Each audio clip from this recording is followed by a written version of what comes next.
Bon alors Jean-Paul, ce festival, tu avais un énorme stand de bouquins. Bah écoute, chaque année, j'essaye de faire un assortiment de récits de voyage qui sont des récits anciens ou récents. Donc je pense que c'est le thème du festival.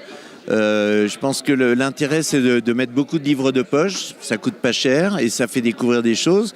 Tu vois, par exemple, cette année, j'avais mis Les Nuits de Sibérie de Kessel, qui est un ouvrage quand même très classique, mais qui raconte la Sibérie des années 20, hein, à l'époque tout juste du début du communisme, avec les truands, tous ces chefs de guerre qui s'entretuent pour le pouvoir.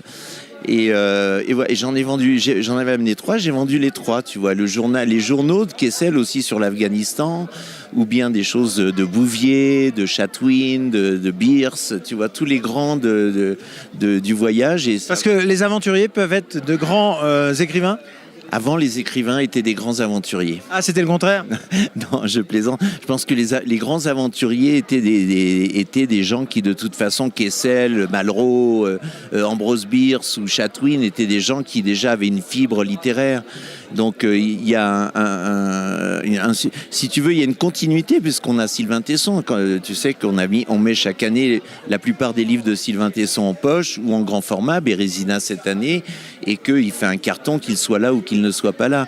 Parce qu'il a cette qualité littéraire, si tu veux, qui apporte un supplément d'âme et qui fait que l'aventure n'est pas seulement une aventure, mais aussi un imaginaire fort dans la littérature. On a ça avec Louis Meunier, par exemple. Bon alors, ta saison Vivre Libre n'est pas terminée, hein. Tu vas encore nous faire venir pour cette dernière semaine ici à Val d'Isère un écrivain, ça sera le dernier, et ça c'est un grand avec lequel tu vas sans aucun doute passer de très très bons moments et de très belles soirées, j'imagine. Bah oui, on va s'éclater parce que lui c'est un grand dans la littérature moderne, c'est quelqu'un qui a été vénéré par Amélie Nothomb lors de son premier roman L'assassin à la pomme verte, qu'on a reçu, c'est la 3e fois qu'on le reçoit, parce qu'à chaque fois on est sidéré par la qualité de son écriture et par le côté pointu et aigu de son œil, si tu veux.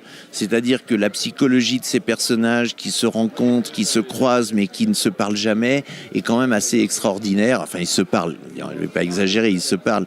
Mais voilà, il y a des phrases sublimes. Il ne faut pas oublier qu'il a travaillé pour l'Académie française pendant 10 ans.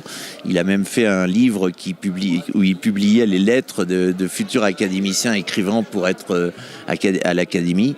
Et il a une écriture majestueuse et c'est vraiment un bonheur chaque année depuis, enfin c'est pas chaque année, mais depuis 5 ans de l'avoir reçu 3 fois, enfin la 3e fois ce coup-ci. Ça sera pour Singulier, qui est un livre très singulier, paru chez Phébus, et ça sera mardi 28 le soir pour un cocktail à la Savoyarde. À 19h. À 19h. Et le lendemain matin. Et le lendemain matin, mercredi 29, pour disséquer cette œuvre entomologique. Voilà. Eh ben super, je te laisse aller parce que je sais que la soirée n'est pas terminée pour toi et que tu as tous tes copains aventuriers à retrouver. Allez, on se dit bye bye, on se retrouve demain matin à 7h30 pour les infos, toutes les infos sur Radio Val d'Isère et sur Télé Val d'Isère. Vous retrouverez évidemment cette cérémonie de clôture, toutes ces interviews et puis tout ce beau monde qui va maintenant passer une superbe soirée. La soirée, je vous le disais, n'est pas terminée. Il va y avoir encore beaucoup d'événements pour eux. Nous, c'est dodo maintenant parce que on a pas mal donné aussi pendant ces 4 jours. Il a fallu assurer pas mal de choses. Mais en tous les cas, on est très content d'avoir participé à ce 19e festival. Et vive le 20e. Allez, ciao!